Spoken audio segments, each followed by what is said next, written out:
السلام عليكم متابعينا. اليوم راح نعلمكم طريقة حساب الذهب، طريقة سهلة ومبسطة جدا. أول شي نطب للصايغ نسأله شقد سعر المثقال، راح يقول لنا مثلا 650. نيجي على الحاسبة نكتب 650 نقسمها على 5 حتى نطلع سعر الغرام. هذا سعر الغرام عدل إيجور، يعني بس الذهب. وراها تختارون الحاجة اللي تريدوها، مثلا محبس، ميدالية، أي شيء. نقول مثلا هذا المحبس، سألوه شقد إيجوره هذا، راح يقولكم مثلا 5 10 3 حسب موديله حسب الصايغ. نقول هذا مثلا 12 ألف إيجوره.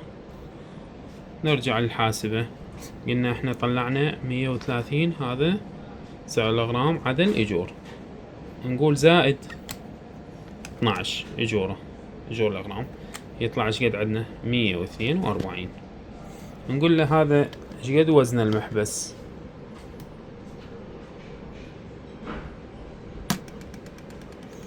طلع وزنه 7 غرامات و35. هو هذا ينقرأ احنا عندنا بالصياغة يعني 7 غرامات و330. هسه هذا بعد صفر هنا هو ملغي، 7 و330. نضرب في الوزن 7 بارزة 3 تكتبوا هيك او تخلون صفر عادي نفس الشي. نقول له يساوي، طلع 1,040,000.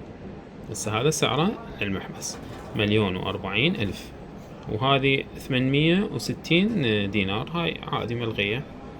هذا سعره 1,040,000 ألف. والسلام عليكم.